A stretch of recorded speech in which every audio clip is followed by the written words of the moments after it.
At night, Chamillard turned into a frozen hell, the air crackling with cold, the thin wind which blew from the open stretches, touching with the burn of knives.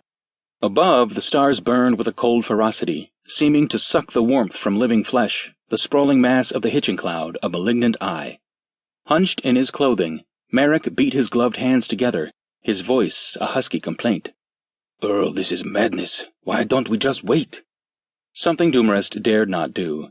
A night had passed, a day, and now on the second night, time was running out. Already he had waited too long, but Merrick had needed to make inquiries as to the laboratory, assembling the parts of a puzzle which he, with his talent, had built into a whole. The structure and layout of the buildings, the probable paths any guards would take, the routine followed by the staff, the strength of any opposition. A gamble on which Dumarest was staking his life. To wait on Chamillard was to be taken by the Cyclan. The Mena was the only means by which he could leave, and Sufan would not go without the mysterious woman. To steal her was the only answer. Behind them, Timus Omilcar swore as he slipped to fall heavily, rolling on the frost-hardened ground. The pack of extra clothing on his back gave him the appearance of an ungainly beast. As he rose, his voice was an angry mutter. "How much further? Damn this cold. How could men survive such weather?" Few did, and less tried. The streets were deserted, each house firmly shuttered, the two illuminated only by starlight. Ahead reared the bulk of the laboratories, walls of blank stone rising to the eaves of the pitched roof, the doors sealed. No guards were visible, and none were needed. No ordinary thief could use what the laboratory contained. "Wait." Merrick paused as they reached the nearest corner. "Let me orient myself." He turned, a thin plume of vapor streaming from his mask, then grunted and stepped forward. The wall dropped, rose, swung to the right. Behind a narrow extension which left the main structure like a wing lay a circular expanse. "Here." "Are you sure?" The engineer lurched forward. "It looks all the same to me."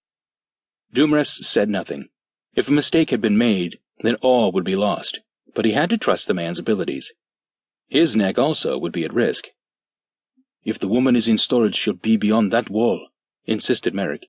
"And if we don't get on with it, and soon, we might as well join her. My hands are numb." "Earl?" "Up," said Dumarest. "Against the wall, Timus." He climbed the man's shoulders, standing facing the wall as Merrick swarmed up the living ladder, to grip the eave and to pull himself onto the roof. Dumarest gripped the rope he lowered, climbed it, hauled the engineer up after him. Together, crouching against the wind, they moved over the slabbed tiles, halting at Merrick's signal. "Here," he muttered, "and for God's sake hurry, this wind is killing me." From a pack, Dumarest took a laser and held it close as the beam ate through the stone. Little flecks of molten rock, caught by the wind, rose to burn like dying stars. Wedging his knife into the burned slot, Dumarest completed the circle and levered up the freed portion. Below lay thick insulation.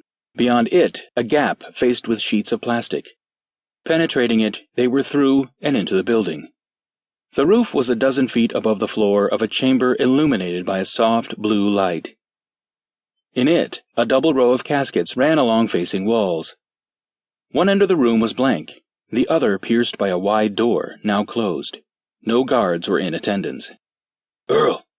Timus's voice was a whisper. "It's safe." Dumarest swung himself through the opening and dropped lightly to the floor. As the others joined him, he handed the laser to the engineer, gestured, and as the man went to weld fast the door, moved quickly along the rows of caskets. Most were empty, those with occupants sealed, each container emblazoned with a number. "Here," called Merrick softly. "XV2537, right?" The number Sufan had given and the receptionist had not lied. Through the transparent lid, Dumarest could see a female shape, details blurred by a film of frost. Carefully he checked the installation, taking the time despite the need for haste. The chamber could be monitored and, at any moment, a guard could check the scanner. Even their own body heat, raising the temperature in the vicinity of the casket, could trigger an alarm. "Can you manage it, Earl?" The door welded, the engineer had come to stand at his side. "Yes." The equipment was sophisticated, and better than that found on ships, but that was to be expected. It was meant to handle men, not beasts, and valuable property needed to be treated with care. "Drag some of those empty caskets under the hole so we can climb to the roof. Merrick, stand by the door and signal if you hear anyone approach." to keep listening to this audiobook. I've left you a link in the description so you can do it, at no cost thanks to Audible's 30-day free trial.